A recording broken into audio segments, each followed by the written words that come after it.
Hello les Verseaux, j'espère que vous allez bien. Aujourd'hui, on se retrouve pour votre guidance sentimentale du mois de mars 2024. Bien entendu, ça reste une guidance générale, donc s'il vous plaît, ne prenez que ce qui résonne en vous, que ce qui vous parle, c'est très important. Comme toujours, je vous inviterai à aller voir votre signe solaire, ascendant, lunaire, pour avoir le plus d'informations possible pour vous pour ce mois. Et pour les personnes qui souhaitent prendre rendez-vous, que ce soit pour un soin énergétique, un accompagnement holistique, une guidance privée, du feng shui, de la géobiologie ou de l'architecture d'intérieur, vous avez mon adresse mail en barre d'infos, ainsi que les liens pour réserver directement le rendez-vous qui vous intéresse. Également, vous pouvez me suivre sur Facebook, Instagram, LinkedIn et TikTok si vous le souhaitez. Vous tapez le réveil de Calypso et je pense que vous me trouvez assez facilement. Donc voilà les amis, on est parti pour votre guidance. Donc c'est une guidance qui peut autant aller aux personnes célibataires qu'aux personnes en couple parce qu'on est plutôt focus sur vous, sur vos ressentis, comment vous vivez les choses que sur la relation en elle-même. Ok. Alors, on voit que c'est un mois où il est possible d'aboutir à quelque chose, d'atteindre un objectif, mais c'est pas sans difficulté. Voilà, c'est assez pénible, c'est pas évident à gérer, c'est pas forcément très agréable, en tout cas pour réussir à aboutir à ce que vous voulez, à aboutir à cet objectif. En tout cas, ce que je vois, c'est que par rapport à un couple, une relation, en tout cas, il y a beaucoup de partage, beaucoup de donner, recevoir, il y a une belle harmonie concrète dans la matière, même s'il y a des choses qui sont en train de changer, de se transformer, et que c'est assez discret. En tout cas, on n'en parle pas de ces changements qui ont lieu. Ok. Alors, comment vous vous sentez dans votre vie sentimentale sur ce mois de mars? On voit que vous êtes pas mal angoissé, pas mal stressé, pas mal de pensées qui viennent un petit peu vous prendre la tête, hein, vraiment. Il y a peut-être un bilan de votre façon de voir les choses ou votre façon de penser aussi que vous sentez nécessaire pour pouvoir y voir plus clair ou pour pouvoir avancer. Alors, votre défi, justement, on peut parler personne de signe d'air, donc ça peut être vous, ça peut être une personne en face de vous, Gémeaux, Balance, Verseau. En tout cas, votre défi, ça va être d'être honnête envers vous-même, d'être honnête envers l'autre, de poser des choses, de prendre des décisions, de discuter avec la personne, voilà, de trancher ce qu'il y a à trancher. Ça va être votre défi au niveau sentimental. Alors, qu'est-ce qui s'est passé au mois de février? On voit qu'on a eu peut-être tendance à manquer d'honnêteté, à manquer de sincérité, peut-être à espionner aussi les personnes en face de vous ou une personne en face de vous. En tout cas, on n'était pas forcément très aligné avec soi-même au mois de février. Vers quoi vous allez au mois de mars? On voit que vous rééquilibrez les choses concrètement parlant, vous rééquilibrez la situation, vous faites en sorte, vous faites de votre mieux. Il y a vraiment cette notion, je fais de mon mieux pour faire en sorte que les choses, elles aillent bien, quoi. Ok. Alors, quelles sont vos prises de conscience? On voit que vous prenez conscience déjà peut-être de la femme ou de la polarité féminine, soit que vous êtes, soit de la personne en face de vous. En tout cas, vous prenez conscience aussi de votre propre polarité féminine à vous, en tout cas de ce qui est en train d'émerger, ce qui est en préparation et ce qui ressort aussi émotionnellement et inconsciemment, aussi vos peurs, vos blessures, etc. par rapport à ce qui est en train de se préparer. Alors, attendez, je crois que j'ai loupé un truc, non? Attendez, je crois que je me suis mélangée. Ça, c'est comment vous sentez. Ça, c'est votre défi. Mois de février, mois de mars.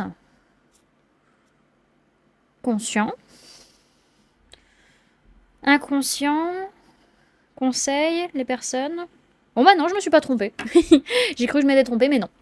Alors, je disais donc, ce que votre inconscient cherche à vous dire, c'est qu'il est temps de construire, c'est qu'il est temps de stabiliser quelque chose dans votre vie sentimentale. Il est temps peut-être pour certains de construire une famille. En tout cas, inconsciemment, ça demande à avancer. Ok, le conseil qu'on vous donne, c'est d'y aller, c'est clairement d'avancer, c'est de prendre des décisions, de prendre position. On peut parler également peut-être d'une personne du signe du cancer. Alors, comment vont être les personnes autour de vous au niveau sentimental? Donc, on peut me parler de personnes du signe de la balance. On a des personnes qui sont justes, qui sont équilibrées, qui font les choses correctement et qui prennent des décisions pour leur vie sentimentale. Alors, qu'est-ce qui vous fait peur sur ce mois? On voit que vous avez peur d'être blessé, d'être déçu, que vos blessures, justement, remontent et refassent surface. Ce que vous espérez, c'est qu'il y ait une prise de conscience, qu'il y ait une révélation ou une discussion hyper importante pour votre vie sentimentale sur ce mois de mars. Qu'est-ce qui va se passer au final? On voit qu'il y a des actions qui vont arriver très rapidement, ça va être très intense, très rapide. Ça peut être des actions comme ça peut être des communications. Bon, dans tous les cas, ce que je vois derrière, c'est qu'il y a pas mal de mouvements concrets dans la matière. Ça peut réveiller une blessure de rejet, ça peut réveiller des insécurités et réveiller des peurs de pertes matérielles, financières ou de sécurité. Mais par rapport à ça, vous allez réussir à lâcher prise, arrêter de vous prendre la tête et à prendre soin de votre santé mentale. Ok. On va aller voir maintenant avec le tarot Histoire de sorcière, un petit peu comment ça va se passer, les informations qu'on peut avoir en plus pour vous sur ce mois de mars. Alors, Verseau, sphère sentimentale, mars 2024, s'il vous plaît, mes guides.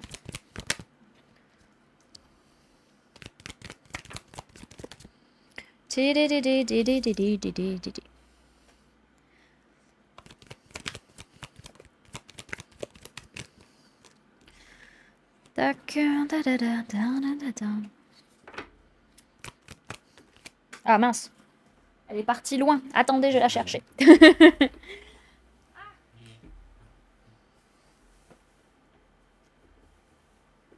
Et hop là. Opération acrobatie.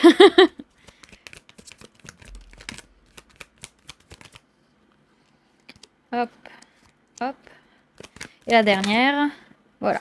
Alors, dans un premier temps, je vais vous parler des signes du zodiaque qui se trouvent dans votre tirage. Comme ça, vous prenez si ça résonne en vous par rapport aux personnes que vous côtoyez. Et si ça ne vous parle pas, vous laissez tomber et vous prenez juste l'énergie de la carte.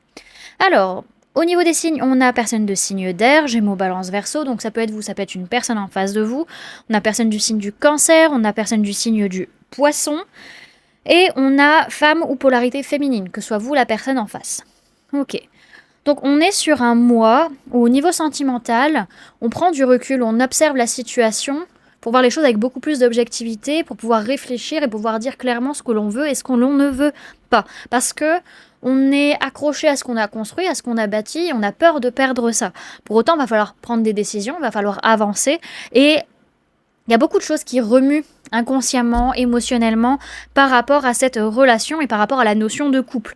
Dans tous les cas, ça va être une réussite. Vous en faites pas, ça va bien marcher. Même si vous n'avez pas les mêmes valeurs, c'est pas pour autant que ça peut pas marcher. Alors là, on voit que la décision, c'est bon, elle est prise. Vous savez ce que vous voulez et ce que vous ne voulez pas. Il y a un changement concret dans la matière qui va arriver. Et par rapport à ça, vous allez faire en sorte de vous protéger ou de poser vos limites. En tout cas, faire peut-être aussi un bilan de votre façon d'être et de votre façon d'agir dans votre vie sentimentale. Ok, donc on voit quand même qu'il y a une grosse perturbation, hein. Il y a un rapport qui peut être assez toxique au niveau de la matière, au niveau de l'argent. C'est vraiment hyper important, trop important d'une certaine manière dans la situation actuelle. Et c'est forcé, en fait, c'est qu'on est tellement attaché à ça que forcément on va causer une perte en fait derrière par rapport à ça. Alors qu'en réalité, on peut avancer, on peut créer, on peut passer à l'étape supérieure. Mais pour ce faire, en fait, il va falloir amener dans tous les cas du changement parce qu'encore une fois, même notre façon d'être ou notre façon d'agir, elle peut avoir tendance à être toxique ou malsaine en fait par rapport à tout ça. Ok. Alors, ce que je vois, c'est dans tous les cas, vous réfléchissez, vous pesez le pour et le contre pour pouvoir voir si ok ou pas, ça va fonctionner ou non. En tout cas, on a peur de perdre ce qu'on a construit, on a peur de perdre des choses matériellement parlant, de perdre sa sécurité, parce qu'on n'a pas les mêmes valeurs, parce qu'on voit pas les choses de la même manière, alors que pourtant il y a du partage, il y a du donner et recevoir, il y a quand même de l'harmonie concrète dans cette situation, et cette personne, elle vient vous pousser à guérir des choses liées à la matérialité, liées à l'argent, hein, clairement. Donc on voit qu'on avance, on prend des décisions, ça c'est sûr, et il y a beaucoup de peur, beaucoup d'angoisse, beaucoup d'émotions qui remontent par rapport à ce changement matériel, cette blessure de rejet ou ces émotions, ces peurs qui remontent.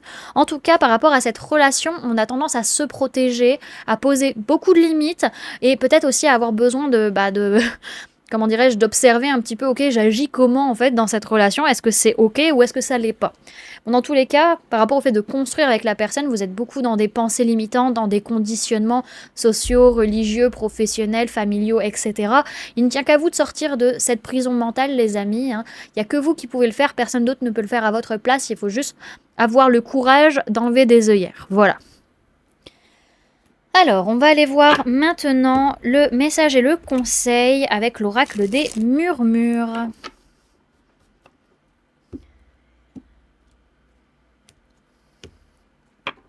Message et conseil pour les Verseaux pour leur sphère sentimentale au mois de mars 2024.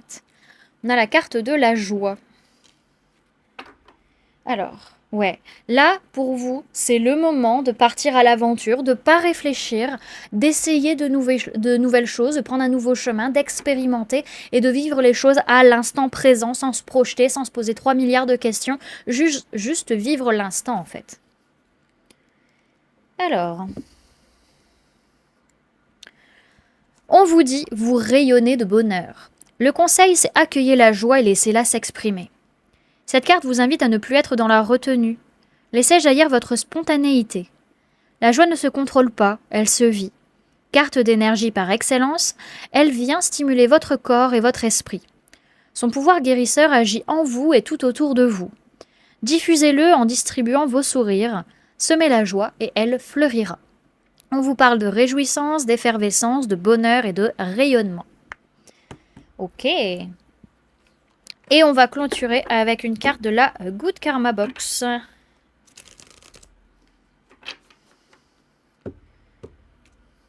Alors, message pour les Verseaux sur la sphère sentimentale au mois de mars 2024, s'il vous plaît, mes guides. Hop, alors c'est quoi? On a une carte reconnexion qui dit « Lorsque l'on se défait de nos attentes, nous autorisons la vie à nous donner ce qui est bon pour nous. Car ce que nous voulons n'est pas toujours ce qui nous rendrait le plus heureux. » Voilà du coup les amis ce que je pouvais vous donner comme information pour ce mois de mars au niveau sentimental.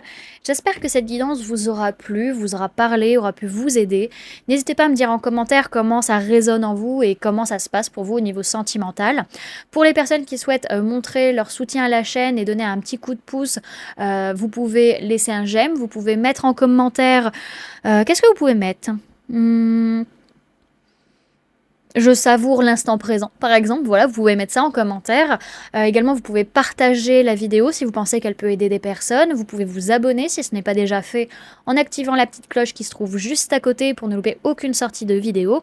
Et pour les personnes qui souhaitent donner un petit coup de pouce financier à la chaîne et à mon travail, vous pouvez laisser un merci en dessous de la vidéo et ou souscrire à un abonnement. Donc bien entendu, les petits abonnements sur YouTube, c'est du contenu en plus pour vous aider à travailler, pour continuer d'évoluer.